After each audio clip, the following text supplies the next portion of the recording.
এই নবীজির ছোঁয়া যদি মানুষের জীবনের ভিতরে কল্যাণ আনতে পারে, ছোঁয়া আমি দুই চারটা দেখাই।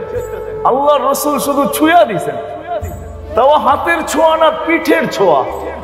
যেই গাছে আল্লাহ রসুল খেজুর গাছে পিঠ লাগায় জুমার খুতবা দিতেন, যখন মেম্বর তৈরি হয় নাই, যেদিন মেম্বর তৈরি হয়েছে আল্লাহ রসুল বড় খুশি হয়েছেন যে দাঁড়ায় দাঁড়ায় খুতবা দেই।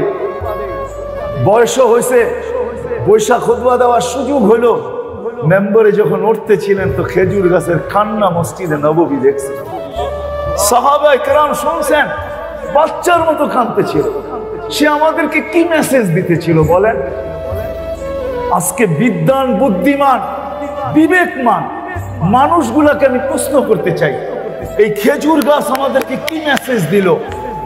যে যার পিঠের ছোঁয়া আমার জন্য এত বড় সৌভাগ্য, যে যার বিচ্ছেদ আমি সইতে পারি নাই, আমার মতো একটা বাকহীন, বাক শক্তিহীন শুকনা খেজুর গাছ আমি পর্যন্ত কাটতে বাধ্য হইতেছি, যার পিঠের ছোঁয়া আমার থেকে দূরে সরার কারণে।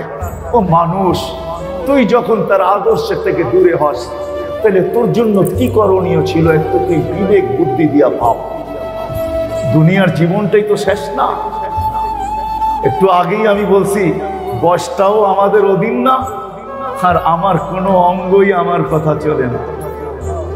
আপনি যতই চিল্লান না কেন, যতই নিজেকে ফুটায় তোলেন না কেন, যতই নিজেকে সেলিব্রিটি ভাবেন না কেন, আপনার কোনো অঙ্গ আপনার কথায় চলে না। প্রমাণ আমি দিতে পারতাম যদি সময় থাকতো। আমি যদি শেষ বেলা আসতাম তো আমি 3 ঘন্টা নিয়ে আপনাদেরকে প্রমাণ দিতাম যে কোনোটা আমাদের কথায় চলে না, মালিকের কথায় চলে। মালিকের যদি চলতো, মালিকের কথায় চলে, যিনি অস্তিত্ব দিচ্ছেন ওনার কথায় চলে। রাগ হয় না, এই শরীরটা নিয়ে যদি পর্যালোচনা করতে হয় তাহলে হয়তো WHO অনেক কিছু বলবে, স্বাস্থ্য বিজ্ঞান অনেক কিছু বলবে, কিন্তু এক জায়গায় নিয়ে একে দাঁড় করায় দেওয়া যায়।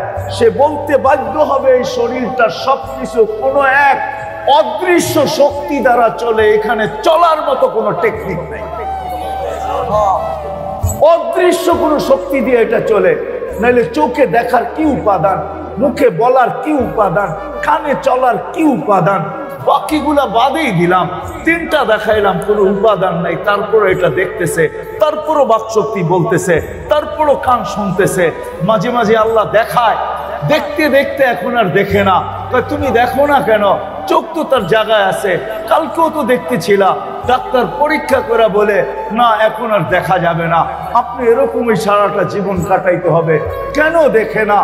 মালিক দেখার যে একটা সংযোগ ছিল এখানে রহমতের, ওই সংযোগটাকে কেটে দিছে।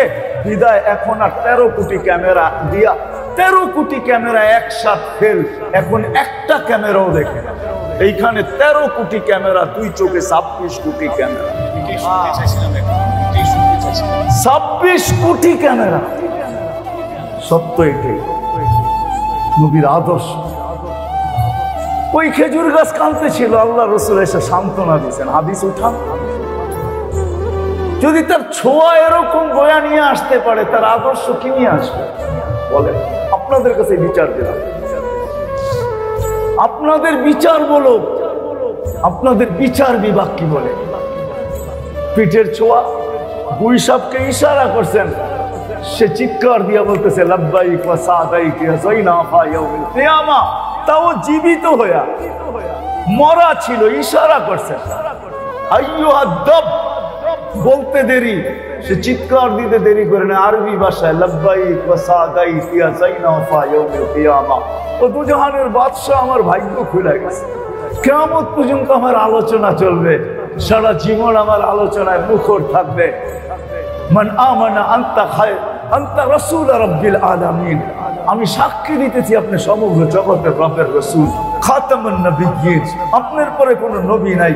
মান আমানা বিকা ফাস, যে আপনার আদর্শকে আদর্শ বানাবে সে আমার মতো ভাগ্যবান হবে, তারও ভাগ্য খুলবে। মান কাযিবা খাবা ওয়া খাসির, যে আপনাকে মানবে না চির হতভাগা। গাছ দূরে দাঁড়ায় আছে, আল্লাহ রসুল দূরে ঘুমায় আছে, জাবের রাদিয়াল্লাহু তাআলা আনহু বৈশা পাহারা দিতেছে, আল্লাহ রসুলের মাথার সামনে বসে আছে, আল্লাহ রসুল ঘুমাইতেছে। গাছ মাটির মতো, ওই মাছ গাছ মাটি মানুষের মতো হাঁটতে হাঁটতে আসতেছে, সব কিছুকে নিয়ে মাটিতে হেসরায় না, ঠিক দাঁড়ায় স্টিক হয়ে আসতেছে। মাথার কাছে দাঁড়াইছে, আবার চলে গেছে, নিজের জায়গায় লেগে গেছে, কোনো মতে বুঝাই যায় না যে উঠছে আবার আসছে। আল্লাহ রসুল ঘুমের থেকে উঠছে, জাবের রাদিয়াল্লাহু তাআলা আনহু বলতেছে, ইয়া রাসূলুল্লাহ, জাদু দেখলাম। বলছে, কিসের জাদু? তার গাছটা মানুষের মতো হাঁটতে হাঁটতে আসলো, মাথার সামনে দাঁড়াইলো, মাথার সামনে দাঁড়াইলো, আবার চলে গেল। আল্লাহ রসুল বলতেছে, ও দূর থেকে আমাকে দেখতেছিল, মন ভরতে ছিল না, আল্লাহর কাছে দোয়া করছে, আল্লাহ একটু অনুমতি দেন না, মাথার কাছে দাঁড়ায় একটু আপনার বন্ধুকে দেখা আসি। সে যদি মাথার কাছে দেখা ধন্য হইতে পারে, ও বিবেকমান মানুষ, বুদ্ধিমান মানুষগুলা বলেন না, আমি আদর্শ দিয়া কেন ধন্য হব না? আল্লাহর কথাই তো সত্য। শেষ করতেছি, আমি আল্লাহর কথাই সত্য। যদিও কবি তার অক্ষরে, তার ভাষায় বলছেন, क्या वफा तूने मोहम्मद से तो हम तेरे हैं, ये दुनिया क्या चीज है, लौह कलम तेरे हैं। আমার বন্ধু আদর্শকে যদি আদর্শ বানাও, দুনিয়া কি জিনিস? দুনিয়া কোনো জিনিস না, দুনিয়া কোনো দামই রাখে না। আমার বন্ধুর আদর্শকে আদর্শ বানাইতে দেরি, আমি তোমার হইতে দেরি হবে না। দুনিয়া কি? সমগ্র জগৎ তোর হাতে উঠায় আমি দিয়া দিব। এই জন্যই সাহাবাদের পক্ষে সম্ভব ছিলেন, জমিনে বসে সূর্য থামানো সম্ভব ছিল, আবার 27 কিলোমিটার সমুদ্রের উপরে ঘোড়া দৌড়াইয়া পার হওয়া সম্ভব ছিল না? ছিল না? হ্যাঁ, চলেন আমার সাথে, আমি ঘোড়া দেখায় দিই আপনাকে। পুরুষ তো পুরুষ, মহিলা সিং এখনো রাখা আছে ওই জায়গা। জান টিউনিসিয়া, আমি সফর করছি, আপনি কইরা আসেন। উম্মে হারাম যেই জায়গা দিয়ে উঠছেন, নদীর থেকে বাসতে বাসতে বাসতে বাসতে নৌকা ডুবে গেছে, কে কোন দিক চলে গেছে জানি না। উম্মে হারাম জঙ্গলে আইসা উঠছে, সিংহ উৎপাইতা ছিল যে আমার খাবার আসতেছে, বহুত দিনের ক্ষুধার্ত, মনে হয় আজকে মিলবে তো মিলবে, সৃষ্টির সেরাটাই মিলবে। যখন চোখে চোখ পড়ছে, উম্মে হারাম বলতেছে, আমি আল্লাহ আল্লাহ রসুলের গোলাম, থাবা দিলে জান তোর যাবে, আমার কিচ্ছু হবে না। ওই চিহ্ন এখনো রাখা আছে, জান। আমি তো চোখে দেখে বলতেছি, কোনো কিতাব পড়া না, জান রাখা আছে, এখনো চিহ্ন দেওয়া আছে। তো সিংহ বলছে, ভুল হয়ে গেছে, আমি চিনি নাই, মাফ করে দেওয়া যায় না? আমি সঙ্গী হারা, লোকালয় হারা, এই জঙ্গলে কোথায় লোকালয় আমার জানা নাই, মাপ এত তাড়াতাড়ি হবে না, আগে লোকালয় পৌঁছাও, তারপরে ভাববো তোমাকে মাফ করবো কি করবো না। তো সিংহ বলছে, পিঠে উঠেন, লোকালয়ে পৌঁছায় দিয়া পায়ের কাছে মাথা রেখে বসে, এইবার মাফ করা যায় না? যা, তোকে মাফ করে দিবে। সম্ভব এই জন্যই হয়েছে। শুধু এইখানেই তো শেষ না। আনাস ইবনে মালিক রাদিয়াল্লাহু তাআলা আনহু এক একটা দেখাইছেন। আলাপ যে মালিক রাদিয়াল্লাহু তাআলা আনহু বন্ধুদেরকে দাওয়াত দিয়েছেন, দস্তরখান আনা হয়েছে, দেখছে পুরাটাই ময়লায় ভরা। আনাস ইবনে মালিক রাদিয়াল্লাহু তাআলা আনহু উঠা দস্তরখানকে আগুনের ভিতরে নিক্ষেপ করছেন। সবাই তাকায় আছে, আরে দস্তরখান আগুনে। একটু পরে টান দিয়া বাহির করছেন, দস্তরখান ময়লা সব পুরা ছাই হয়ে গেছে। যারা দিছেন দস্তরখান ফকফকে হয়ে গেছে। বন্ধুরা জিজ্ঞাসা করতেছে, আনাস এই জাদু কোত্থেকে শিখলি? এটা জাদু না। বলে তাইলে? বলে মুহাম্মদুর রাসূলুল্লাহ সাল্লাল্লাহু আলাইহি ওয়াসাল্লাম এই দস্তরখানে খাইছিলেন, খাওয়ার পরেই দস্তরখানে হাত মুছছেন। ওই দিন থেকে আমি দেখার জন্য যেই হাতের ছোঁয়া দস্তরখানে লাগছে, ওই হাত, ওই দস্তরখান দুনিয়ার আগুন খায় কিনা।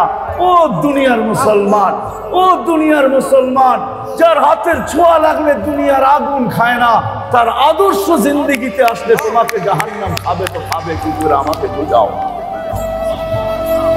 আসেন, পায়ে হাত রাখেন, শুধু অস্তিত্ব না। আসেন, শুধু অস্তিত্ব না, নবীর আদর্শ। যেই ক্ষেত্রে আসি, যেই সম্পর্কে আসি, আমি যেই ক্ষেত্রে আসি, পেশাগতভাবে যেই ক্ষেত্রেই থাকি না কেন, সম্পর্কগতভাবে আমি যেখানেই দাঁড়ায় থাকি না কেন, আমাদের প্রত্যেকের একটা সম্পর্ক আছে। কিন্তু কেউ বাবা, কেউ ভাই, কেউ জামাই, কেউ শ্বশুর, কেউ খালু, কেউ ফুফা, কেউ সমাজে কোথাও না কোথাও আছে। যেখানেই থাকি না কেন, নবীর আদর্শ।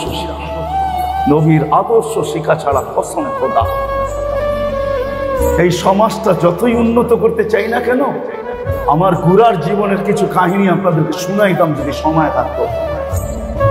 আমি দুনিয়া ঘুরতে থাকি, আল্লাহ আমি ঘোরার মাধ্যমে আমি অনেক কিছু শিখতে থাকি, ঘোরার মাধ্যমে আমি অনেক কিছু শিখতে থাকি।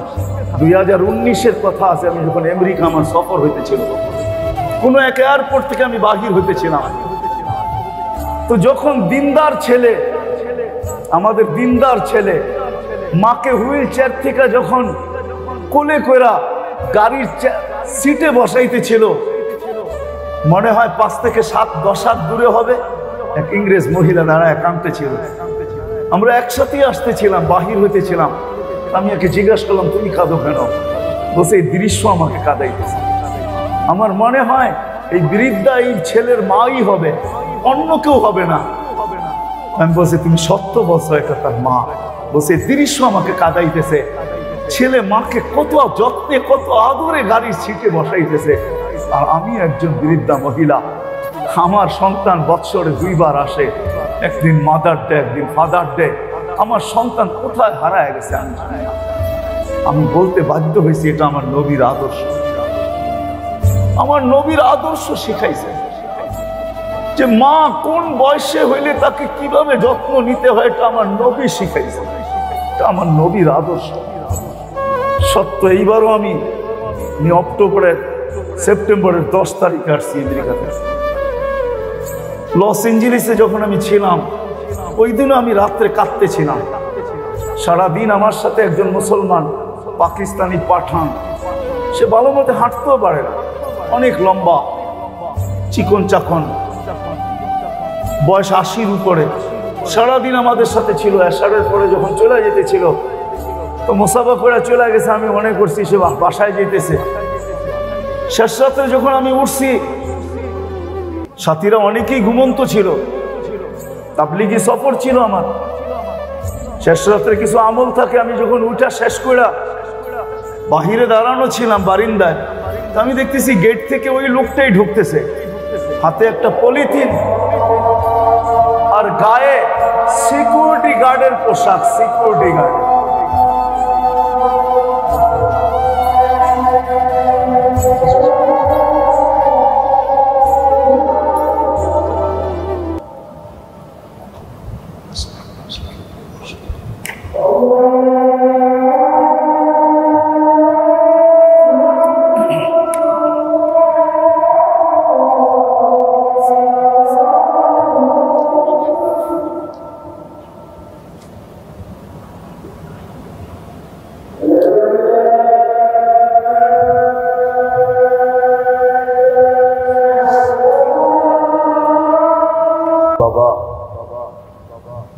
আমি এই চাকরি করি, এশারের পরে যাই, ফজরের সময় আসি।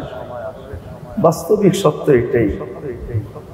রাসূলের আদর্শ যদি থাকতো, তাহলে এই বয়সের বাবাকে কোনোদিন সন্তান শিশু বয়সে সে যেরকম, তাকে যেরকম বাবার বুকের ভিতরে নিয়া, আমাদের বহুত সন্তানই আছে। আমরা যারা বাবা, কত রাত্রই না আমার সন্তান আমার বুকের উপরেই ঘুমায় রাত কাটাইছে, ঠিক না? না কাটায় না? হ্যাঁ, এই বয়সে তো বাবাও আমার বুকের উপরে বয়স ঘুমায় রাত কাটানোর কথা ছিল। নবীর আদর্শ না থাকার কারণে এই জন্য আসেন, আবির্ভাবের সাথে সাথে, শানের সাথে সাথে জাযায়ে খায়ের দেখ ইসলামিক ফাউন্ডেশনকে। আমি তো বলতেছিলাম এই বছর বাড়ির রবিউল আউয়াল থেকে যে এরকম সিরাতের আলোচনা পুরা মাস প্রত্যেক মসজিদে হওয়া উচিত ছিল, প্রত্যেকটা মহল্লায় হওয়া উচিত ছিল, যাতে আমরা জানি যে নবীর আদর্শ, নবী আমাদেরকে কি দিতে আসছেন, কি দিতেছেন, কি দিবেন। কসম খোদার এখনো কিন্তু চোখের পানি কবরে বসে ঝরাইতেছে। হায়াতুন নবী কোনো মামাতুন নবী না। আমাদের রাসূল সাল্লাল্লাহু আলাইহি ওয়াসাল্লাম কবরে এখনো জীবিত, এখনো উম্মতের জন্য চোখের পানি ঝরায়। বিদায় আসেন আমরা রাসূলের আদর্শ শিখি। আলহামদুলিল্লাহ, রাসূলের আদর্শের উপরে ফাউন্ডেশনের বহুত কিতাব আছে। এগুলো নিজে কালেকশন করি, পড়ি। ওলামায়ে কেরামের তো অভাব নাই আমাদের দেশে।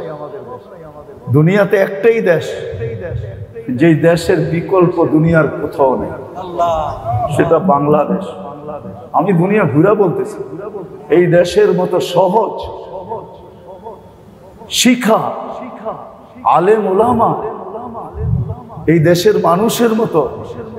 আমি তো এখন এটাও বলি যে এই দেশের মতো আশেক দুনিয়ার কোথাও পাওয়া যায়। এদেশের মানুষ আল্লাহ আল্লাহ রসুলের আশেক সবচেয়ে বেশি।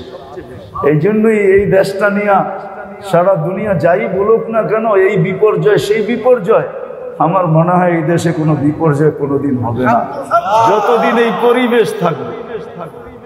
হ্যাঁ, আমি প্রমাণ দিতে পারি। করোনার আগে কতই না কথা হয়েছে বাংলাদেশের বিপর্যয় নিয়ে, কিন্তু করোনা নিয়ে 1 নম্বরের মালা যদি পড়া থাকে তো বাংলাদেশই পড়ছে। যে বাংলাদেশের চেয়ে করোনার ব্যাপারে এত তাড়াতাড়ি নিয়ন্ত্রণ দুনিয়ার কোন উন্নত থেকে উন্নত দেশ করতে পারছে। গত ডিসেম্বর কেউ দেখাইতে পারে না যে 2 সপ্তাহ দেখাবে একজনও মারা যায় না। গত ডিসেম্বরে 2 সপ্তাহ ছিল, বাংলাদেশে একজনও মারা যায় না। এরকম শতবার ভূমিকম্প আসছে, তারপরে বাংলাদেশ নড়ে চড়ে পড়ে না, কোনো বিপর্যয় হয় না। ঢাকা শহর 7.8 ভূমিকম্প দেখছে। আমি শিক্ষিত মানুষগুলাকে প্রশ্ন করি, এরা আমাকে দেখাত মিডিয়ার মাধ্যমে যে দুনিয়ার কোন দেশে 7 পয়েন্ট ভূমিকম্প আসছে আর বিপর্যয় ঘটে না। ঢাকা শহরের মতো একটা ঘনবসতির শহর, পুরান টাউনের দিকে তাকাইলে তো আরো অন্যরকম মনে হয়, ঠিক না? কোনো বিপর্যয় ঘটে না, আসছে চলে গেছে। আমার মনে হয় সে ভুলে, হয়তো বল অনেক সময় দেওয়ালে ভুলেও বাড়ি খায়, সে মনে হয় ভুলে বাংলার জমিনে বাড়ি খাইছে। আল্লাহ বলছে বাড়ি খাইলি তো খাইলি কোথায়, ব্যাকের পিছনে যা। এই জন্য শতবার ভূমিকম্প আসে, কোনো বিপর্যয় হয় না, আর হবেও না। নাইলে মনে করেন আসছে বুলবুল 10 নম্বর মহাবিপদ সংকেত নিয়ে, কোনো বিপর্যয় হয়েছে? সামনে যত বিপর্যয়ের কথা শুনতেছি, আমার বিশ্বাস যতদিন এই পরিবেশ থাকবে, আমরা আল্লাহ আল্লাহ রসুলের আশেক থাকবো, এই জমিনে কোনো বিপর্যয় হবে না। আল্লাহ আমাদের সবাইকে আল্লাহর রসুলের আদর্শ শিখার তৌফিক নসিব করেন। ওমা আলাইনা ইল্লাল বালাগ। সুবহানাল্লাহ। মদিনা মুনাওয়ারার ইমাম ছিলেন আসেম রহমতুল্লাহ আলাইহি। উনি যখন কেরাত পড়তেন তো পুরা মসজিদে নববী না, পুরা মসজিদের নববীর আঙ্গিনা না, দূর দূর পর্যন্ত কেরাত যখন মাগরিব এশায় ফজরে পড়তেন তো সুঘ্রাণ ছড়াইতে থাকতো। আবার যখন উনি কথা বলতেন তখন সুঘ্রাণ পুরা এলাকায় মোহিত হইতে থাকতো। তো সবাই একদিন জিজ্ঞাসা করছে, আসেন আপনি আমাদের ইমাম, আচ্ছা এই কথা বলেন, আপনি কথা বলতে থাকলে সুঘ্রাণের তুফান কোত্থেকে চলে, কেরাত করতে থাকলে সুঘ্রাণ কোত্থেকে আসতে থাকে? তো বলছে শোনো, বলার ছিল না কিন্তু বলতে বাধ্য হইলাম।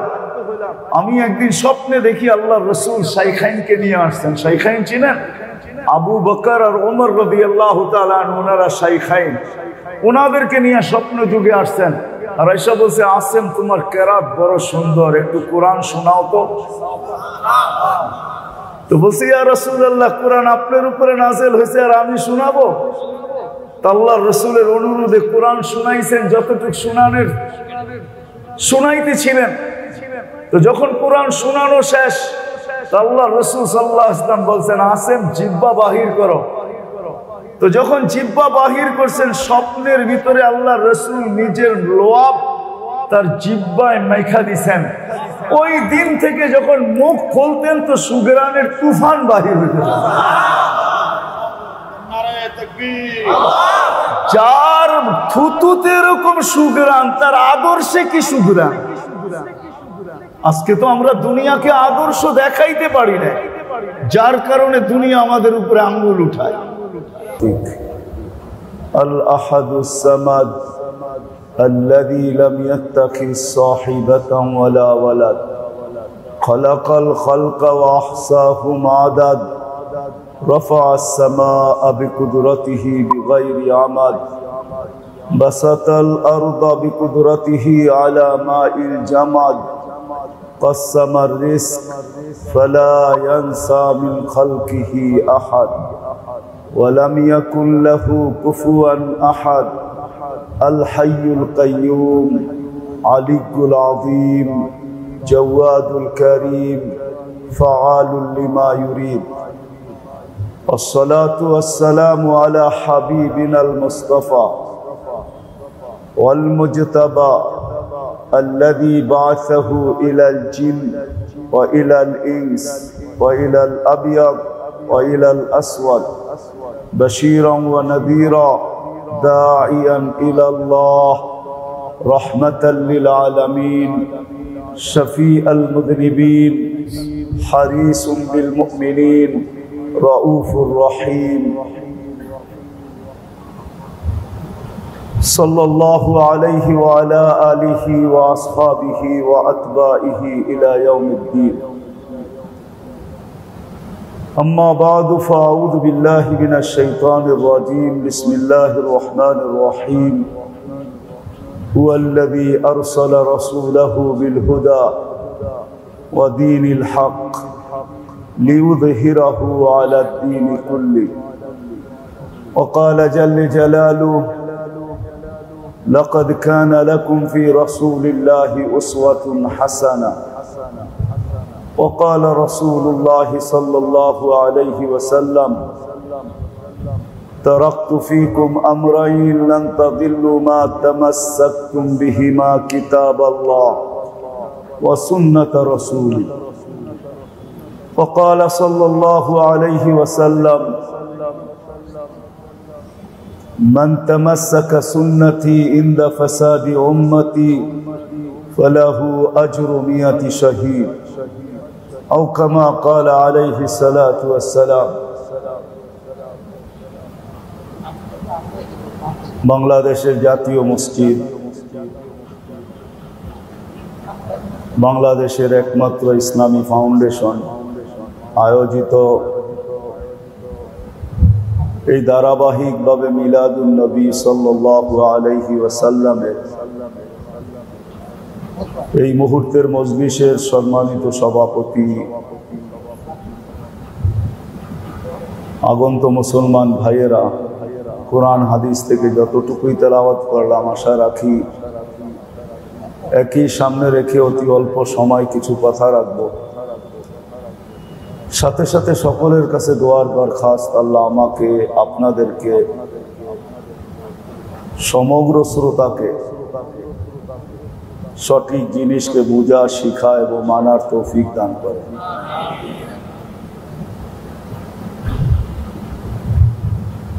রাসূলুল্লাহ সাল্লাল্লাহু আলাইহি ওয়াসাল্লামের আবির্ভাব বা দুনিয়াতে আগমন বা পদার্পণ বা জন্ম নিঃসন্দেহে শুধু দুনিয়ার জন্য না, সমগ্র সৃষ্টির জন্য এটা রহমত স্বরূপ।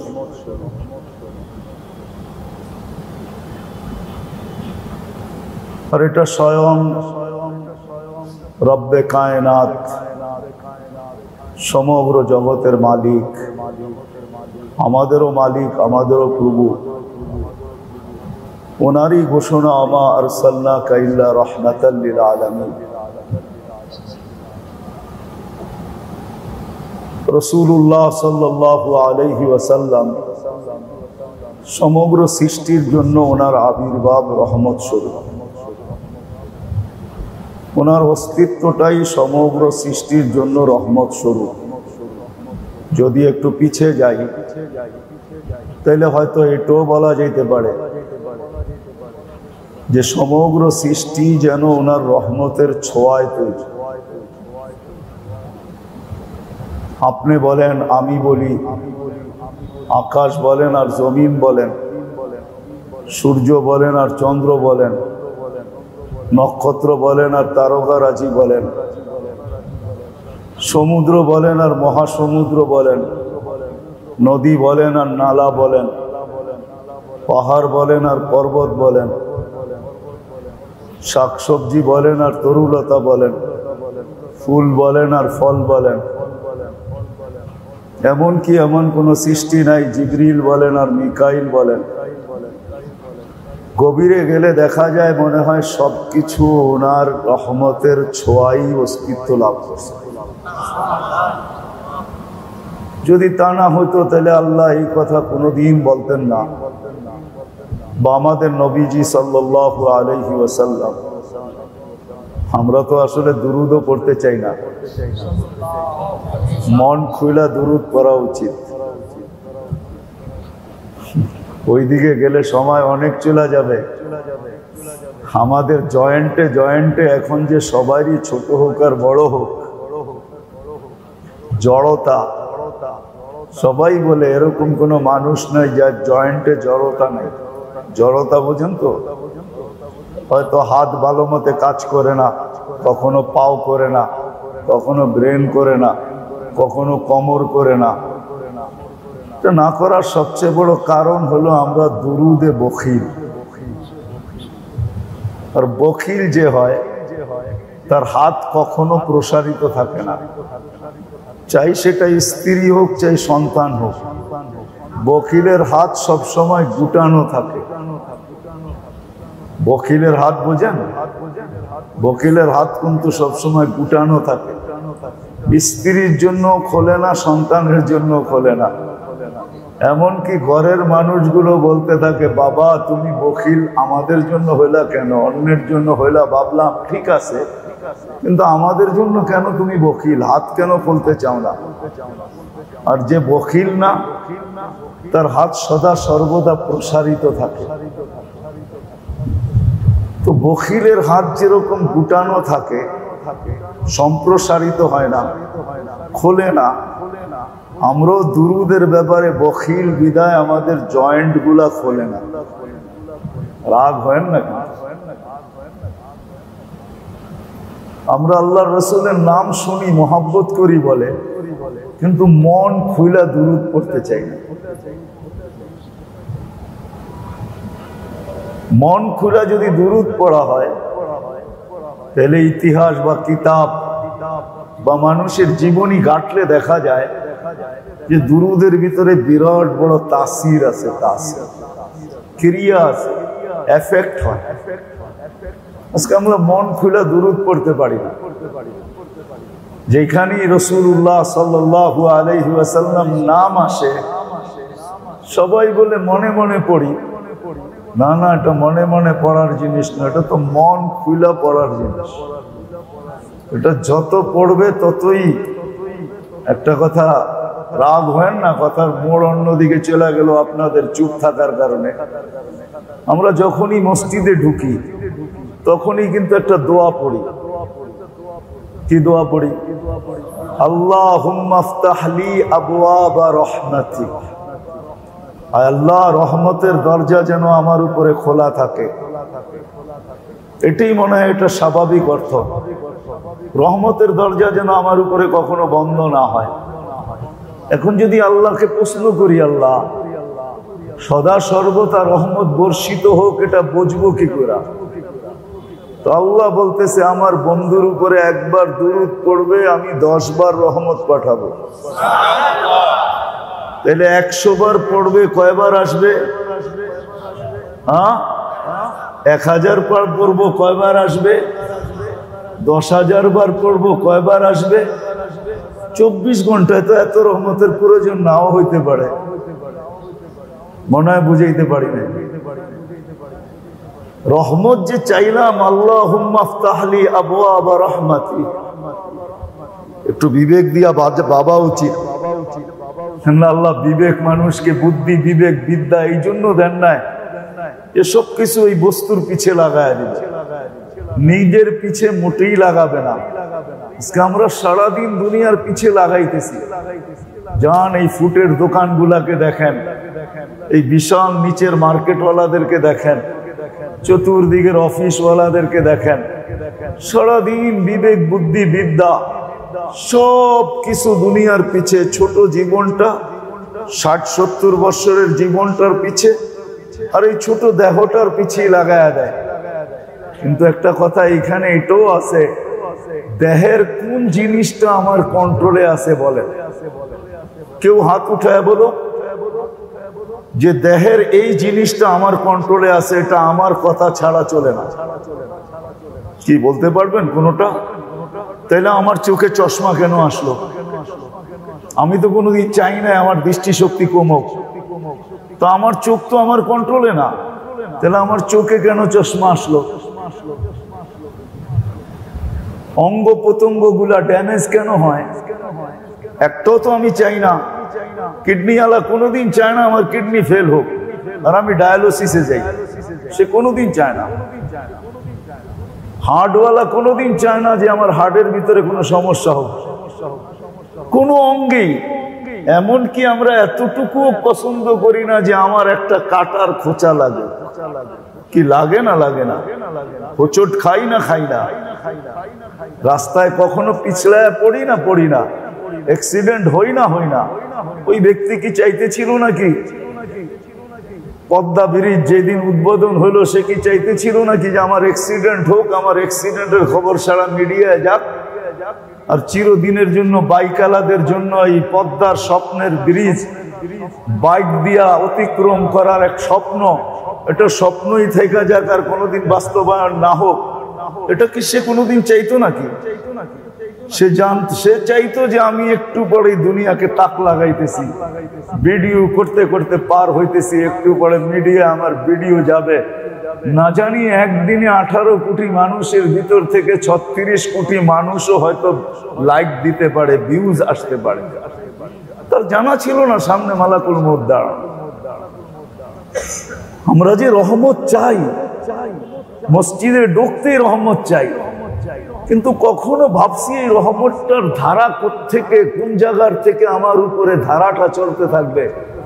1 সেকেন্ডের জন্য রহমতটা আমার উপরে এই ধারা অব্যাহত হবে না, লাইনটা বিচ্ছুত হবে না।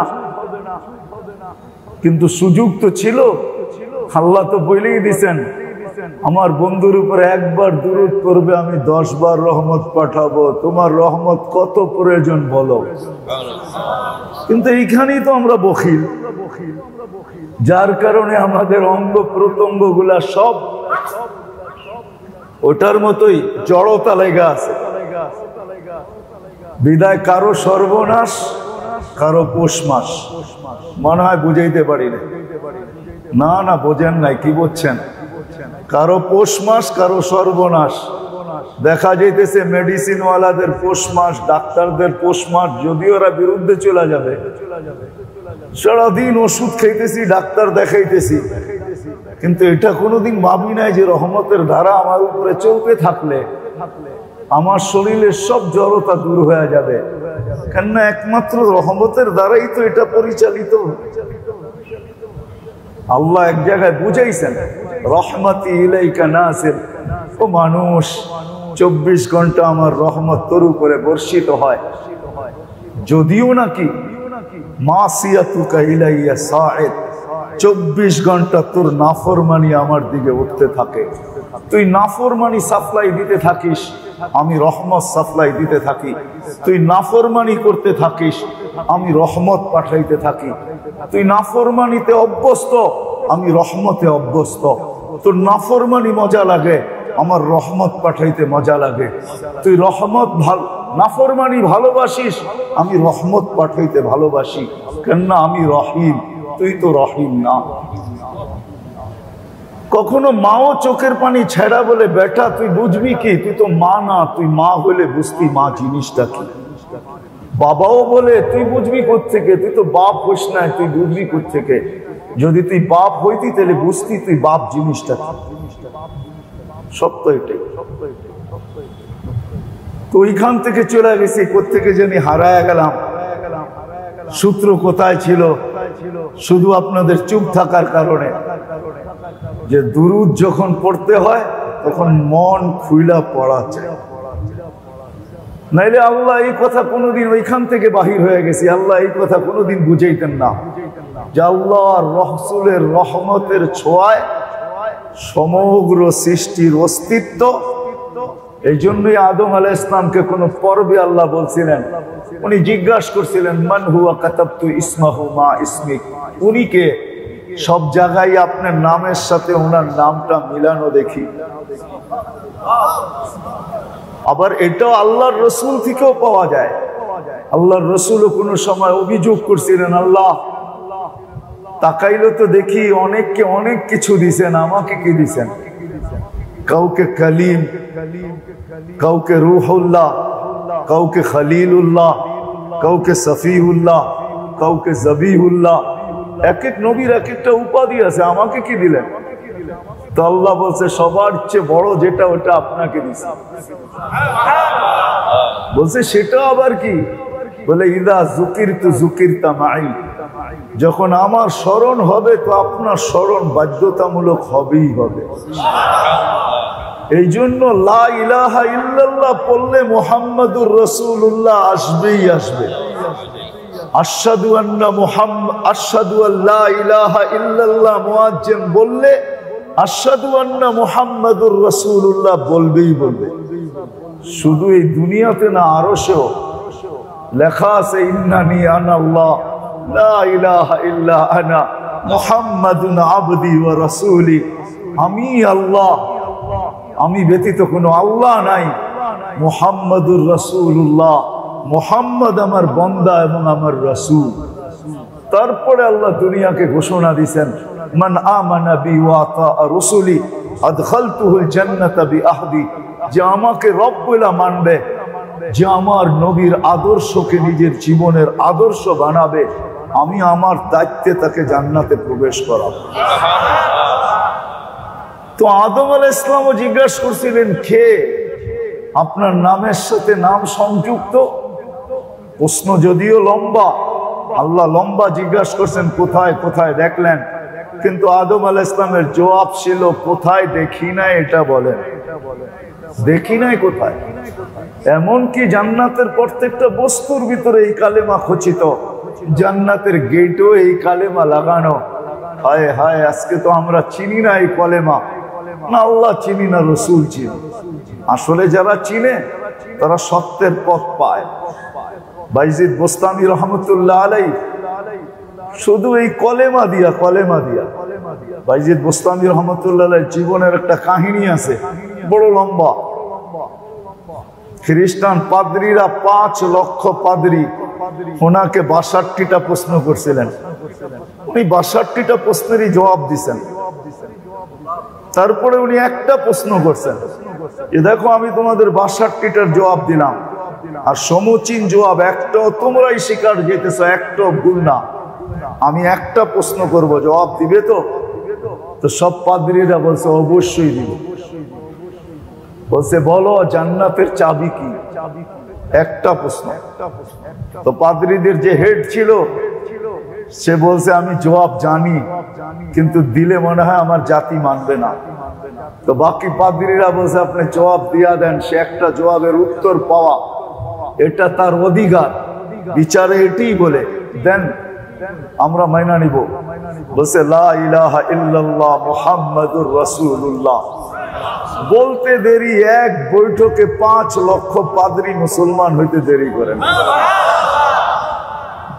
আমরা তো জানি না কলেমা।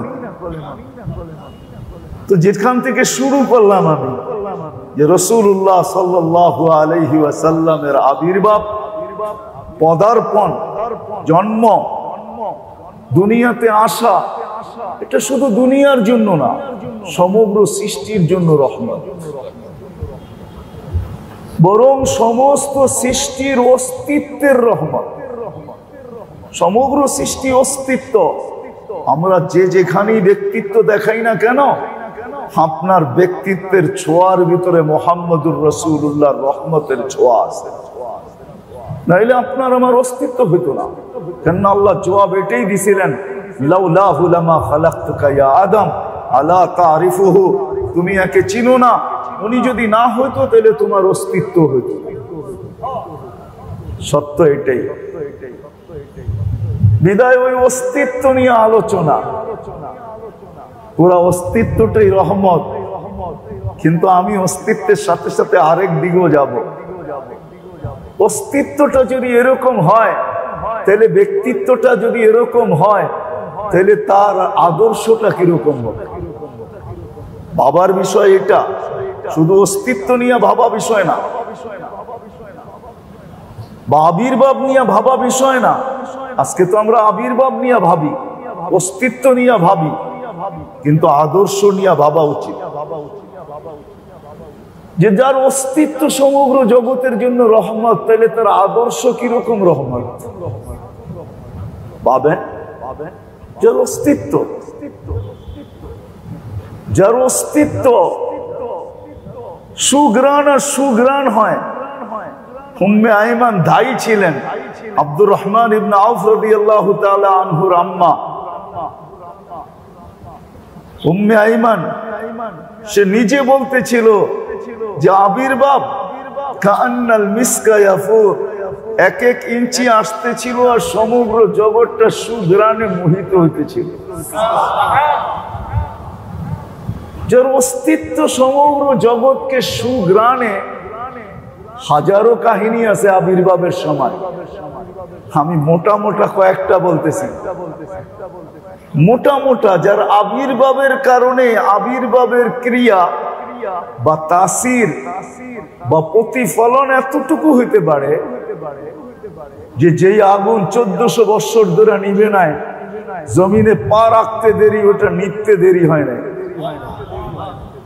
যে উপস্থাপনা জীবনে কোনোদিন করবে বলে কেউ ভাবে নাই, রাসূলুল্লাহ সাল্লাল্লাহু আলাইহি ওয়াসাল্লামের আবির্ভাব হতে দেরি, ওটা ভাঙা পড়তে দেরি হয় না। একটা বাবার বিষয় আছে, কিন্তু চিন্তা করলে বোঝা যাবে। আল্লাহ রাসূলুল্লাহ সাল্লাল্লাহু আলাইহি ইসলামকে দুনিয়াতে আসার জন্য সুবে সাদেকের সময়টা কেন নির্বাচিত করলেন? প্রশ্ন আসে যে সুবে সাদেকটা কেন নির্বাচিত হলো? 24 ঘন্টার ভিতরে তো সময় অনেক ছিল, ঠিক না? কি বলেন? সময় ছিল না? অনেক সময় ছিল, কিন্তু সুবে সাদেকটা কেন নির্বাচিত? আল্লাহ বুঝাইতে চাইতেছেন, সুবে সাদেক আইসা যেরকম স্লোগান দিতে থাকে, রাতের অন্ধকারকে বলতে থাকে আমি কিন্তু উঠতেছি, তোমার আর থাকার সুযোগ নাই, তাড়াতাড়ি তোমার গাট্টি সাট্টি সব গুছাইতে শুরু করো, একটু পরেই কিন্তু সূর্য উকি দিবে, আর তুমি 12 ঘন্টার জন্য তোমার গাট্টিকে গুছায়া তুমি অন্ধকারে চলে যাবে, অন্ধকারে চলে যাবে, তোমার আর এই জমিনে থাকার সুযোগ নাই। আল্লাহর রসুলকে আল্লাহ দুনিয়াতে আসার জন্য সুবে সাদেক নির্বাচিত করছেন এই জন্য যে একটা তো দুনিয়ার সূর্য উঠলে রাতের অন্ধকার যাইতে বাধ্য হয়, আর আরেকটা দুনিয়া আখেরাতের সূর্যকে আমি সুবে সাদেকের সময় উদিত করা সারা দুনিয়াকে জগৎকে মেসেজ দিতে চাইতেছি যে সুবে সাদেক উদিত হইতেছে, এখনই উদিত হবে দুনিয়া আখেরাতের সুবে সাদেক উদিত হবে। ও দুনিয়ার অন্ধকার, ও দুনিয়ার অন্ধকার, যেটাকে বেদিনীর অন্ধকার বলে, ও অন্ধকার, সমস্ত অন্ধকার কিন্তু সতর্ক হও, তোমাদেরকে গুটায় একদিন না একদিন অন্ধকারের ভিতরে অন্ধকারে চলে যেতে হবে। এই জন্যই আল্লাহ রসুল কোন এক সময় বলছিলেন, বড় দুঃখের সময় বলছিলেন, মেয়েরা যখন, ওনার 2 মেয়ে যখন চেহারাকে পরিষ্কার করতেছিল আর কাঁদতেছিল যে আব্বা আপনার এই দুরবস্থা, চিনা যায় না চেহারা, সারাদিন কাফেররা চেহারায় মাটি মারছেন, কেউ থাপ্পড় দিছেন, বিকাল বেলা যখন ফিরে আসছে তো হুজুর ইসলামের 2 মেয়ে ফাতেমা রাদিয়াল্লাহু তাআলা আনহা এবং আসমা, এই 2 জন যখন পানি নিয়ে যায় চেহারা মুছাইতেছিলেন আর কাঁদতেছিলেন, আব্বার 2 এই অবস্থা, তখন বলছিলেন মেয়েদায় কাট, কলিজার টুকরা তোমরা কাইদো না, ইন্নাল্লাহা বাসা আবাকা বিদীনিন, তোমার আব্বাকে আল্লাহ এরকম এক জিনিস দিয়ে পাঠাইছেন, লা ইয়াবকা বাইতা আবার ওয়ালা মাদার, কোনো কাচ্চা পাক্কা ঘর এরকম থাকবে না, আদখালাল্লাহু বিইজ্জি আজিজিন, যে ঘরেই ঢুকবে, যেই ঘরালারা এটাকে আলিঙ্গন করবে, তাদেরকে দুনিয়া তো ইজ্জতের উচ্চ শিখরে বসানো হবে, আর আখেরাত ইজ্জতের উচ্চ শিখরে বসানো হবে।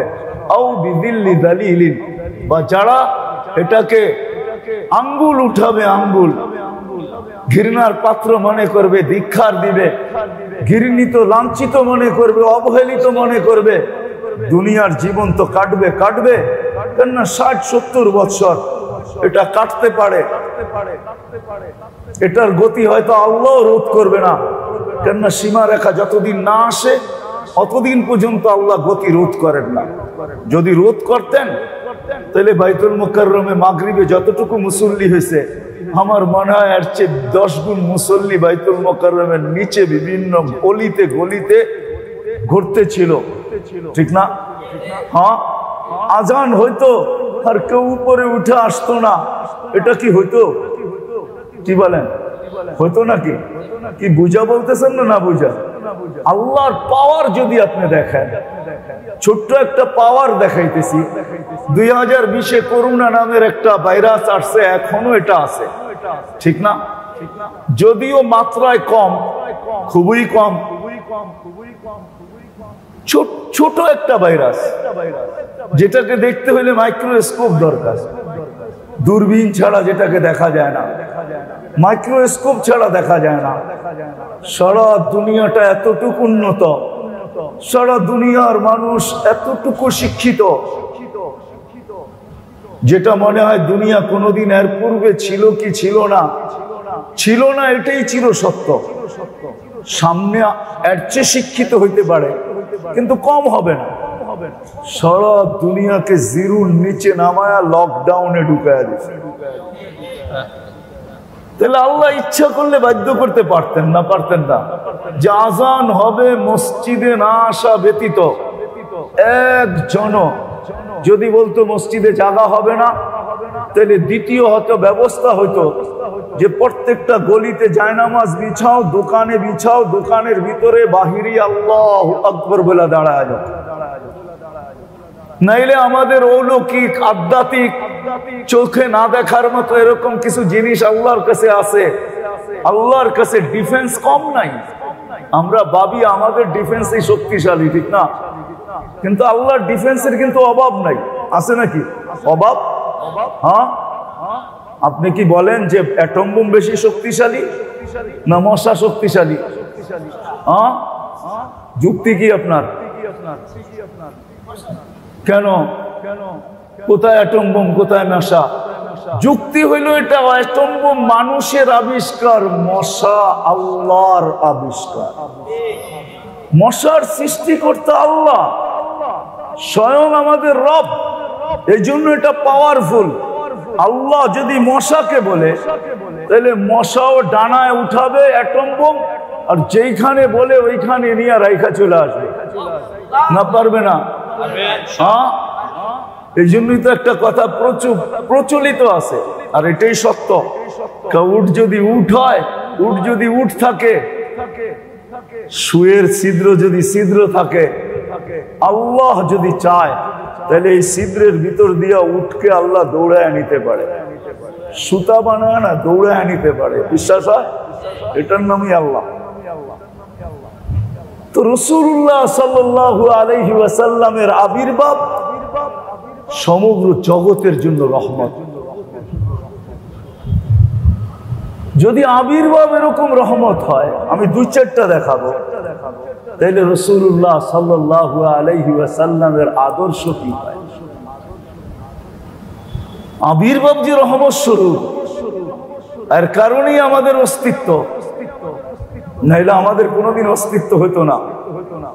যে লেখছে সত্যই লেখছে, যদিও আঙ্গুল উঠানো হয়, কিন্তু অর্থের দিক দিয়ে তাকাইলে দেখা যায় এটাই সত্য। রসুল আসছেন বিদায়ী জগৎ আসছে। রসুল না আসলে কোনোদিন জগৎ আসতো না। সূর্য কোনোদিন আলো পাইতো না, চন্দ্র কোনোদিন এই মিটি মিটি আলো দিত না, তারকা রাজিও কোনোদিন উজ্জ্বল হতো না। কসম খোদার সত্য এটাই, রাসূলুল্লাহ সাল্লাল্লাহু আলাইহি ওয়াসাল্লামের আলো দ্বারাই সবকিছু আলোকিত। বিদায় ওনার আবির্ভাব যেরকম রহমত স্বরূপ, এর চেয়ে কোটি গুণ বেশি রহমত স্বরূপ হলো ওনার রাসূলুল্লাহ সাল্লাল্লাহু আলাইহি ওয়াসাল্লামের আদর্শকে মানা হতো। কোনো বৃদ্ধাশ্রমের অস্তিত্ব আসতো না। সন্তান কোনোদিন মা বাবাকে বৃদ্ধাশ্রমে রেখা আসতো না। তখন তো শাফি রহমতুল্লাহ আলাইহির মতোই করতেন, যে সারা দিন পরিশ্রম করে আসতেন। বাবা ছিল না, মা বৃদ্ধা ছিলেন, আর বৃদ্ধ মানুষ ঘুম কমই আসে। শরীরে মানুষ হিসাবে, মানুষের শরীরে রোগ ব্যাধি বয়সের কারণে আসে, এটা স্বাভাবিকই। ওনার আম্মা দুর্বল ছিলেন, সারা রাত্র মার পাও টিপা মাকে ঘুম পাড়াইতেন, তেল মালিশ করে ঘুম পাড়াইতেন, মাঝে মাঝে পায়ের তালুতে চুমা দিতেন। মা কাইপা উঠতো আর বলতো, বেটা তোর পবিত্র ঠোঁট, যেই ঠোঁট 24 ঘন্টা আল্লাহর জিকিরে রত থাকে, প্রতিদিন 24 ঘন্টায় তুই এক কোরআন খতম করিস, 30 পারা পড়িস, হাজারো হাদিস নিয়ে গবেষণা করিস, হাজারো ছাত্রকে পড়াস, বেটা তোর এই পবিত্র ঠোঁট আমার পায়ের তালুতে। তো বলতেছে, মা তোমার পায়ের তালুতে আমি চুমা দেই না, আমি তো আমার জান্নাতে চুমা দিয়া মাঝে মাঝে জান্নাতের মজার স্বাদ, জান্নাতের কি মজা এটা আমি স্বাদ নিতেছি, তোমার পায়ের তালুতে চুমা দেই না। যদি নবীর আদর্শকে দেখা হইতো, মিলাদের সাথে সাথে আবির্ভাবের সাথে সাথে যদি আদর্শ দেখা হইতো, তাহলে কোন সন্তান কসম খোদার মা বাবাকে কোনোদিন বৃদ্ধাশ্রমে দিয়া রাত্রে আইসা ঘুমাইতে পারে আমার মনে হয় কোনোদিন সম্ভব ছিল না। আপনি আমাকে যুক্তি দিয়ে বুঝান। শুধু শাফি রহমতুল্লাহ আলাই না, ইতিহাস উঠান, শুধু শাফি রহমতুল্লাহ আলাই না, সারা রাত্র মার মাথার কাছে পানি নিয়ে দাঁড়ায় থাকা সহজ হয়, কেননা জানে মার মাথার কাছে তা পানি নিয়ে দাঁড়ায় থাকা আর নিজের ঘুমকে বিসর্জন দেওয়া কি ঘটাইতে পারে, এটা নবীর আদর্শ। যার কারণে দাঁড়ায় আছে, আর দুনিয়া জানে সকালবেলা মা যখন চোখ খুলছেন আর দাঁড়ানো দেখছেন যে বেটা, ছেলেকে যখন দেখছেন মার মাথার কাছে দাঁড়ানো, বলছে বাচ্চাদন কতক্ষণ দাঁড়ায় ছিলে? বলছে মা যখন থেকে পানি চেয়ে চোখ বন্ধ করছ ওই সময় থেকে দাঁড়ায় আসি। বলছে বেটা উঠাইস না কেন? বলছে মা বয়স হয়ে গেছে তোমার, ঘুম ভাঙা গেলে যদি আর ঘুম না আসে, ভাবতে ছিলাম আমি ঘুম কোরবানি করি, আমি বিসর্জন দেই, মা একটু ঘুমায় আনে, এক সময় না এক সময় উঠবে, তখনই পানির পেয়ালা হাতে দাঁড়ায় দিব। মা কিন্তু পানির পেয়ালা আগে নেন না, হাত দুইটা আগে উপরে উঠায় দিচ্ছে, হাত দুটা কিন্তু আগে উঠে দিচ্ছেন বাইজিদ বুস্তামি রহমতুল্লাহ আলাইহি। বাবার বিষয় কিন্তু জানি না মিডিয়ার মাধ্যমে আমার কথা কত দূর যেতেছে। মিলাদ যদিও আবির্ভাব, এটা নিয়ে আমার কোনো আপত্তি নাই, বেশক এটা খুশির দিন। আল্লাহ রসুলের আবির্ভাব সমগ্র জগতের জন্য খুশি, আমাদের জন্য খুশি, নাইলে আল্লাহর এতটুকু সম্পর্ক আমরা কোনোদিন পাইতাম না। ওনার আবির্ভাব যদি না হইতো তাহলে আমাদেরকে আগের থেকে আল্লাহ বাছাই করা করা করা আলাদা রাখতেন না। কোরআন আমাকে বুঝায়, হুয়া জিতাবাকুম ওমা জাআলা আলাইকুম ফিদ-দীনি মিন হারাজ মিল্লাত আবিকুম ইব্রাহিম হুয়া সাম্মাকুমুল মুসলিমিন। সমগ্র মানব জাতিকে অস্তিত্ব দিয়া, রূহকে পয়দা করা আল্লাহ আমাদের রূহগুলাকে আমাদেরকে আগে নিজের কুদরতি হাতে বাইছা বাইছা বাইছা বাইছা বাইছা বাইছা আলাদা নিয়ে রেখা দিছেন। সারা দুনিয়া জিজ্ঞাসা করছে এদেরকে আলাদা কেন করলেন, আলাদা কেন রেখা দিলেন? বলছে এটা আমার বন্ধুর উম্মত, এটা আমার বন্ধুর উম্মত, এটা নির্বাচিত উম্মত, এটাকে নির্বাচিত করা হলো, এটা নির্বাচিত উম্মত, এটা আমার বন্ধুর উম্মত, এটা বাছাইকৃত উম্মত। এই জন্যই এক রিওয়ায়াত মনে উঠলো, এই জন্য বলতেছি, এই উম্মত যখন পুলসিরাতের পাশে যাবে আর এদের নূর যখন দুজক দেখবে, নূরুহুম ইয়াসআ বাইনা আইদিহিম ওয়া বিআইমানিহিম। কারণ নামাজের যত জায়গায় নামাজে ব্যবহার হয়, উজুতে যতটুকু ব্যবহার হয়, কিয়ামতের দিন এটার থেকে নূর ফুটা বাহির হবে, ফোয়ারা বা নূরের নূর আর নূর বাহির হবে। দুজক যখন দেখবে যে এই মানুষগুলা এত নূর আর নূর, আলো আর আলো, জিজ্ঞাসা করবে মানান তোমরা কারা? তো সবাই বাপ নিয়া দুজককে বলবে, ও তুমি আমাদেরকে চিনো না, সারা দুনিয়া চিনে, তুমি আমাদেরকে চিনো না। তো বলবে নাহনু উম্মাহ উখরিজাত লিন-নাস, তুমি জানো না আমরা কারা? নাহনু উম্মাহ, আমরা ওই উম্মত যাদেরকে আল্লাহ নির্বাচিত করছেন। ইজতাবাহুমুল্লাহ, যাদেরকে আল্লাহ নির্বাচিত করছেন। উখরিজাত, যাদেরকে আল্লাহ স্বয়ং প্রেরণ করছেন। উখরিজাত লিন-নাস, আমরা আমাদের জন্য যাই না, আমরা তো মানুষের জন্য গেছি। তুমি চিনো না? নাহনু উম্মাহ খায়রা উম্মাহ, আমাদের চেয়ে উত্তম কোন উম্মত আল্লাহ পয়দা করেন না। তুমি আমাদেরকে চিনো না? নাহনু উম্মাতুল কুরআন, আমরা কোরআনওয়ালা উম্মত। চিনো না আমাদেরকে? চিনো না আমাদেরকে? নাহনু উম্মাতা মুহাম্মদ ওয়া আহমদ, আমরা মুহাম্মদ সাল্লাল্লাহু আলাইহি ওয়াসাল্লামের উম্মত। নাহনু উম্মাতুল মারহুমা, তুমি চিনো না আমাদেরকে? দয়ার চাদরটা দেখো মনে হয় না আমাদের গায়ে আল্লাহ দয়ার চাদর পড়ায়া দিয়েছে। উম্মাতুল হাম্মাদুন, আমরা প্রশংসনীয় উম্মত। এমন কোন নবী আসে নাই মাসালুহুম ফিত তাওরাত ওয়া মাসালুহুম ফিল ইনজিল, এমন কোন নবী আসেন না, এমন কোন রাসূল আসেন নাই, এমন কোন কিতাব আসে নাই যে আমাদের প্রশংসায় ওটা ভরা না ছিল। আরো লম্বা আছে, ঘন্টাভর শোনাবে, তারপরে দোজখ বলবে পাপ চাই, আমি ভুল করে ফেলছি। তাবুরুনা কাইলা তাশউর, তোমরা তো এরকম গতিতে পার হবে যে তোমাদের খবরই না হয় পৌঁছারত কখন পার হয়। মেরে দোস্ত, সত্য এটাই। রাসূলুল্লাহ সাল্লাল্লাহু আলাইহি ওয়াসাল্লামের আবির্ভাব এটা খুশি, তার অস্তিত্ব খুশি। অস্তিত্ব যদি খুশি না হইতো তাহলে সাহাবা কেন গরমের দিন বসে থাকতেন? চতুর্দিকে বসে আছে গরমের দিন, জিজ্ঞাসা করতেছে কি করবে? গাম জমা করব। কেন? ঈদের দিন ব্যবহার করব। সত্য এটাই। আল্লাহর রাসূল সাল্লাল্লাহু আলাইহি ওয়াসাল্লামের ঘামের ভিতরে ওই সুঘ্রাণ ছিল।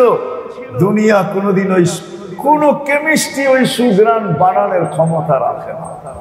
জমিনে কোন কেমিক্যাল আল্লাহ দেন নাই যেটা মিলাইলে মুহাম্মদুর রাসূলুল্লাহ সাল্লাল্লাহু আলাইহি ওয়াসাল্লামের গায়ের ঘামের ঘ্রাণ, ওই ঘ্রাণ আবিষ্কার করতে পারে। ওটা তো দূরের কথা, ওই কবরে আপনি এখনো যায় দেখতে পারেন, মাস্টার কবর এখনো রাখা আছে, ফিরাউনের বাড়ির কৃতদাসীর কবর এখনো রাখা আছে, যেই কবর থেকে এখনো সুঘ্রাণ বাহির হয়। যার নাকে একবার লাগছে, আমার বিশ্বাস মউত পর্যন্ত কোনো পারফিউমের কাছে পারফিউম মনে হবে না। আমি অ্যাড্রেস দিতে পারি, আপনি যে নাকে লাগায় আসতে পারেন। প্রতিদিন হাজারো মানুষ এখানে যায় ওই সুঘ্রাণ নাকে লাগানোর জন্য। যার নাকে একবার লাগে ও দুনিয়ার কোনো পারফিউমকে পারফিউম মনে করে না। লাগাইতে গেলে ওই ঘ্রাণ মনে হয় যেন অন্তরাল থেকে ছুটে আইসা ওকে ধিক্কার দিতে থাকে। এই ঘ্রাণ তোর নাকে লাগার পরে তুই আর ঘ্রাণ লাগাস তো লাগাস কি করে? আর আল্লাহ রাসূলের ঘ্রাণ। তাবেঈ ছিলেন, মদিনা মুনাওয়ারার ইমাম ছিলেন আসেম রহমতুল্লাহ আলাইহি। উনি যখন কেরাত পড়তেন তো পুরা মসজিদে নববী না, পুরা মসজিদে নববীর আঙ্গিনা না, দূর দূর পর্যন্ত কেরাত যখন মাগরিব এশায় ফজরে পড়তেন তো সুঘ্রাণ ছড়াইতে থাকতো। আবার যখন উনি কথা বলতেন তখন সুঘ্রাণ পুরা এলাকায় মোহিত হইতে থাকতো। তো সবাই একদিন জিজ্ঞাসা করছে, আসেন আপনি আমাদের ইমাম, আচ্ছা এই কথা বলেন, আপনি কথা বলতে থাকলে সুঘ্রাণের তুফান কোত্থেকে চলে, কেরাত করতে থাকলে সুঘ্রাণ কোত্থেকে আসতে থাকে? তো বলছে শোনো, বলার ছিল না কিন্তু বলতে বাধ্য হইলাম। আমি একদিন স্বপ্নে দেখি আল্লাহ রাসূল শাইখাইনকে নিয়ে আসছেন। শাইখাইন চিনেন? আবু বকর আর ওমর রাদিয়াল্লাহু তাআলা আনহু, ওনারা শাইখাইন। ওনাদেরকে নিয়ে স্বপ্ন যুগে আসছেন। আর আয়েশা বলছে, আসেন তোমার কেরাত বড় সুন্দর, একটু কোরআন শোনাও তো। তো বলছে, ইয়া রাসূলুল্লাহ, কোরআন আপনার উপরে নাযিল হয়েছে আর আমি শোনাবো? তো আল্লাহর রাসূলের অনুরোধে কোরআন শোনাইছেন, যতটুকু শোনাইতেছিলেন। তো যখন কোরআন শোনানো শেষ তো আল্লাহর রাসূল সাল্লাল্লাহু আলাইহি ওয়াসাল্লাম বলছেন, আসেন জিহ্বা বাহির করো। তো যখন জিহ্বা বাহির করছেন, স্বপ্নের ভিতরে আল্লাহর রাসূল নিজের লোয়াব তার জিহ্বায় মাইখা দিছেন। ওই দিন থেকে যখন মুখ খুলতেন তো সুগরানের তুফান বাহির হইতে থাকে। যার থুতুতে এরকম সুগরান, তার আদর্শে কি সুগরান। আজকে তো আমরা দুনিয়াকে আদর্শ দেখাইতে পারি না, যার কারণে দুনিয়া আমাদের উপরে আঙ্গুল উঠায়।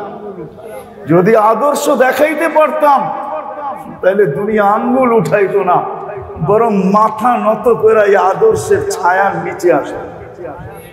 রাগ ভেন না, আমি তো নবীর কথাই বলবো, আর কার কথা বলবো।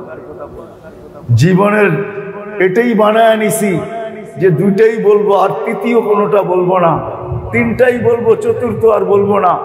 আল্লাহ বলবো, নবী বলবো, সাহাবা বলবো, আর বাহিরে কোথাও যাব না। এটাই জীবনের মিশন। তো যেটা বলতেছিলাম, থুতুতে যদি এরকম গ্রান হয়, আদর্শে কিরকম গ্রান বলেন, বিবেক দিয়া ভাবেন। যেটা আমি প্রথমে দেখাইছি, নবীর আদর্শ যখন জীবনে আসে তো কসম খোদা, নবীর আদর্শ যদি আমাদের ভিতরে ধারণ করা হতো, নবীর আদর্শ দেখাইতেছি।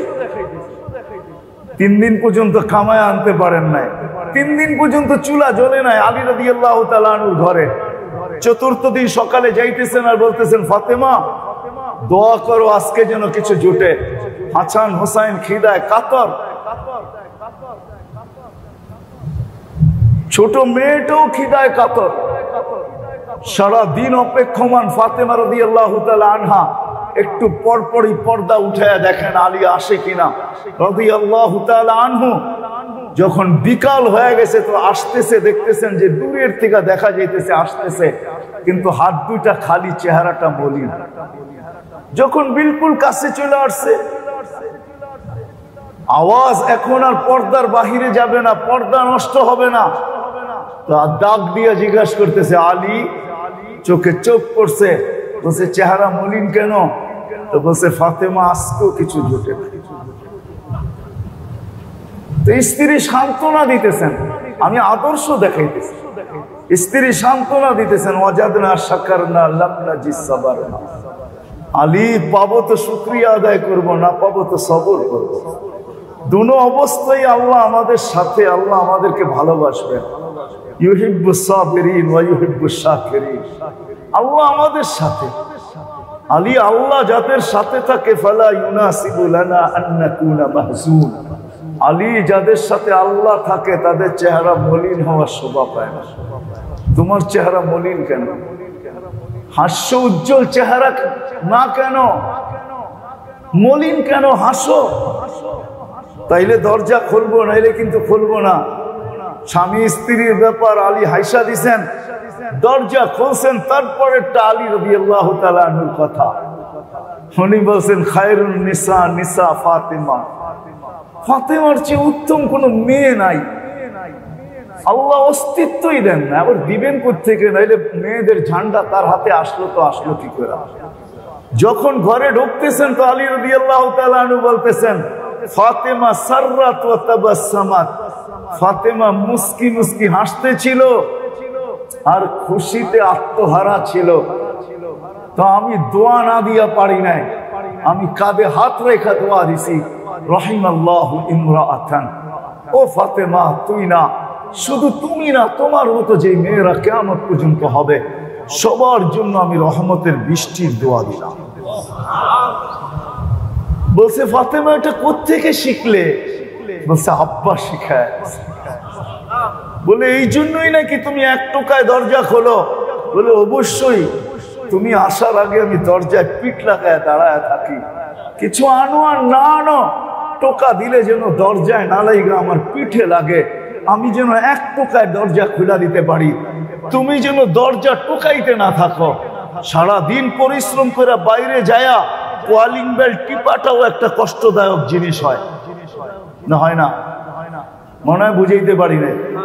দরজা টোকানোটাও একটা কষ্টদায়ক জিনিস হয়। এক টোকায় যদি খুলে দিল তাহলে মনটা বড় প্রফুল্ল হয়, আর যদি 10 বার টোকা দেওয়ার পরে খোলে তো ভিতর থেকে মনটাও জানি কেমন করে। সারাদিন তোমাদের জন্য পরিশ্রম করে আসলাম, খাইটা আসলাম, মাথার ঘাম পায়ে ফেললাম, এক টোকায় দরজাটা খুলবে, সময় মতো একটু দরজাটা খুলে দিবে, তাও পারো না। বিভিন্ন দিক দেখাও যে এটা সেটা। তো বলছে এটা নবীর আদর্শ ছিল। যদি আদর্শ আমরা আদর্শবান হইতাম, আপনাদেরকে আমি কতগুলা গণায় দেখাবো। বাপ যদি নবীর আদর্শ, বাপ যদি নবীর আদর্শে আদর্শবান বাপ হইতো, তাহলে কোন সন্তান মা বাবার কি বলে, কোন সন্তান মা বাবার বিরুদ্ধে যেতে পারে না, মা বাবার নাফরমান হইতে পারে না। কোন সন্তান হায় হায়, আজকে তো আমাদেরকেও দেখতে হয়, শুনতেও হয়, পড়তেও হয়, সইতেও হয়, সন্তানের হাতে মা বাবার জান। সন্তান মা বাবাকে হত্যা করে। এই আদর্শ তো আইয়ামে জাহেলিয়াত ছিল না। আব্দুর রহমান ইবনে আবু বকর বলতেছিল বাবাকে, বাবা বদরের যুদ্ধে বহুতবার তুমি আমার তরবারির নিচে চলে আসছিলা, আমি হাতও দিয়া দিছিলাম তরবারিতে, কিন্তু আমার ভিতর আমাকে চিৎকার দিয়া বলতেছিল যে বাপের উপরে তরবারি চালাবি তো চালাবি কি করে। আমার দিল আমাকে চিৎকার দিয়া বলতেছিল বাপের উপরে তরবারি চালাবি তো চালাবি কি করে। আমি বাবা সরে গেছি, তোমার উপরে তরবারি চালাই না। আইয়ামে জাহেলিয়াত তো ছিল না, ওইখানে তো দিলের একটা চিৎকার ছিল। আজকে নবীর আদর্শের থেকে দূরে আমি এই বাংলাদেশের কেন্দ্রীয় মসজিদের চত্বর থেকে বুঝাইতে চাইতেছি আজকে আমার জাতিকে, নবীর আদর্শে যদি আদর্শবান বাপ হইতো, বাপ হওয়ার আগে যদি বাপ হওয়ার আদর্শ শিখতো যে বাপের জন্য নবীর আদর্শ কি, তাহলে কোন সন্তান মা বাবার বিরুদ্ধে যেতে পারে না, কোন সন্তান মা বাবার নাফরমান হইতে পারে না। স্বামী হওয়ার আগে যদি স্বামী হওয়ার আদর্শ শিখতো, তো কোন স্ত্রীর হাতে কোন স্বামীর জান চাইতে পারে না, কোন স্ত্রী স্বামীর বিরোধিতা করতে পারে না। সে তো আনলেও খুশি হবে ফাতেমার মতো, না আনলেও দরজা খুলা দিবে। বলেন সুখের জীবন। কোন স্ত্রী যদি স্ত্রী হওয়ার আগে স্বামীর আদর্শ, আল্লাহ রসুলের থেকে স্ত্রী হওয়ার আদর্শ শিখে, তাহলে আমার মনে হয় না সারাদিন পরিশ্রম করার পরে যখন বাড়িতে ফিরবে, আমার মনে হয় সত্য এটাই হবে যে স্ত্রী এই কথা বলবে, তুমি ঘুমাও, আমি পায়ে একটু তেল লাগায়া দিই, মাথায় একটু তেল লাগায়া দিই, শরীরটা একটু মেসেজ করে দিই। আপনি যদি বলেন তুমি ঘুমাবে না, বলবে আমি তো সারাদিন খাটটার পাশেই থাকি, আমি তো সারাদিন ঘরেই থাকি, খাটটা তো আমার চতুর্দিকেই থাকে, আমি পিঠটা দিনে লাগায় নিব। তুমি তো অফিসে যাও, তুমি তো কাজে যাও, চারটায় তো পিঠ লাগানো যায়, কিন্তু পিঠ শরীরটা লম্বা করা যায় না। তুমি তো কোথাও দিনে পিঠ লাগাইতে পারো না। সারাদিন অনেক সেলসম্যান আছে, সারাদিন দাঁড়ায় সেলসম্যানের কাজ করতে হয়, তুমি তো সারাদিন দাঁড়ায় থাকো। আমি তো কখনো তুমি সুযোগ পাও না একটু আরাম করার, তুমি আরামে ঘুমাও, আমি শরীরটা একটু মেসেজ করে দেই, আমি ঘুমটা দিনে পুরা করে নিব। তুমি তো আমাদের সংসারটা দেখতেছ। আরো না জানি কত মনের কথা বলতো, আর স্বামীকে আরামে ঘুম পড়াইতো, যদি স্ত্রী হওয়ার আগে সে নবীর আদর্শকে শিখত। সন্তান যদি সন্তান হওয়ার সাথে সাথে মা বাবা কি জিনিস এই আদর্শ শিখতো। হয় মনে উঠলো আমার, যখন বিদায় হজে যাইতেছিলেন আল্লাহ রসুল, বিদায় হজে যখন যাইতেছিলেন সাল্লাল্লাহু আলাইহি ওয়াসাল্লাম, আম্মা জানের কবর আমি 2 বার দেখছি, বিদায় আমার অনুভূতিটা একটু বেশি। আমি 2 বার আম্মা জানের কবর দেখছি, আবু আমি 2 বার গেছি। যখন ওই কবরের পাশে আসছেন 70,000 সাহাবা ছিল, সবার থেকে অনুমতি নিছেন আমি মার কবর জিয়ারত করতে যাব, তোমরা কেউ উপরে আসবে না, আমি একটু মন গোড়া মার কবর একা একই জিয়ারত করব। উপরে উঠা গেছেন, একটু পরে কান্নার আওয়াজ আসতেছিল। সাহাবা তো সাহাবাই, ঠিক না? ওরকম ভালোবাসা আমরা কোত্থেকে দেখাবো, আর ওরকম মানাই আমরা কোত্থেকে দেখাবো? সামিনা ওয়া আতানা, কোরআন যাদের প্রশংসা করেন, কোরআন যাদেরকে দুনিয়ায় থাকা অবস্থায় 1500 মেডেল দিচ্ছেন, 1500, কোরআনে 1500 আয়াত আছে সাহাবাদের সামনে।